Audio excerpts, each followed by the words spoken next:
belief is a ruling force, and that force is a dangerous force. And we aren't allowing self-preservation to mitigate the danger. Or we aren't allowing self-preservation to drive us to mitigate that danger. We're so convinced that we're right. We're so convinced that our beliefs are right that self-preservation gets drowned out.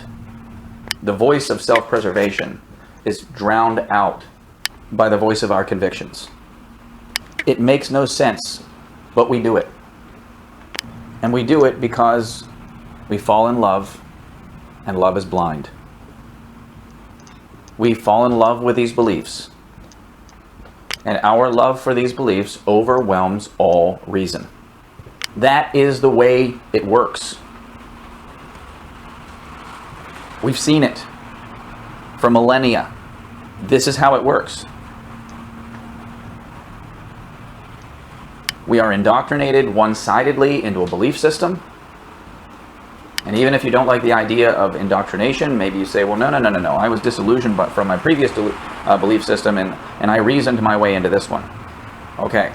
Often, what is most often the case, 99.99% of the time, even in that case, even in the case of moving from one belief system to another, rejecting one belief system in favor of another, and thinking that it's done reasonably, it is often done through logical fallacies. It's often done through motivated reasoning. It's often done through rhetoric, through sophistry, through propaganda, through one-sided messaging of one form or another. Steelman versus strawman arguments. The vast majority of people have not come to whatever belief system that they are holding now through a fair hearing. And honestly, they don't even know how to. They don't even know what a fair hearing looks like. Nor have they been incentivized by coming to realize why they need a fair hearing. Why it's important. They tend to not even think about such things because they have a belief system. They love their belief system. Why think about it? And even for those who lose the belief system that they loved because of disillusionment, what do? They go out looking for a new love. Something that will fill the void that was left behind when the old feeling went away. They want a new feeling. They loved the old belief system. They loved the feeling of loving their belief system and all the hope that it gave them. Now that that's gone, they want to replace it with something like that. Something that feels good to love and to have and to gain hope from. And the longer you don't have that, the more impatient you become for finding it, and the more incentivized then, crookedly incentivized, unsoundly incentivized, you become for replacing it quickly. And replacing it quickly means not taking the time to really examine this thing that you're putting all of your faith in. And then not calling it faith, but certainty.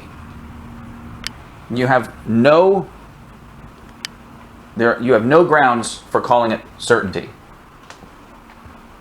But you tend to. We tend to. And the reason why we do that is because we found something that will fill that void, and we're afraid of losing it. That fear may be completely subconscious. All of this, or the majority of this, might be subconscious. But it's what happens. You love having something you can believe in. Something that will give you peace and not disturbance.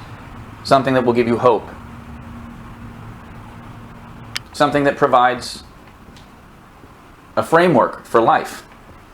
It's tough being disillusioned.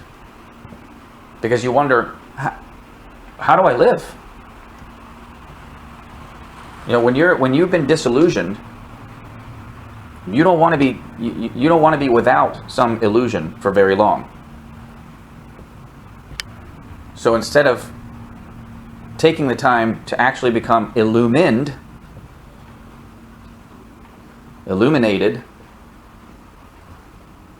about what is true, what is good, what is meaningful, what is sustaining, what is real,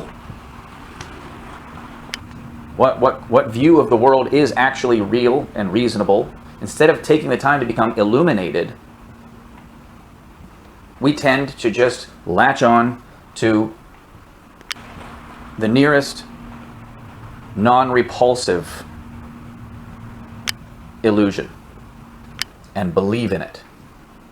And believe in it with certainty because we love having something to believe in. We love what it gives us. Peace and not disturbance. Hope. A framework for living. And a framework for saving the world, if only everyone would abide by it. Which is what makes crusaders. And it's also what makes for all of the wars, for all of the violence of the Crusades. Believers become crusaders. Crusaders create wars. The world will be filled with war until we cease believing with certainty and start thinking with honesty and humility and conscientiousness. The end.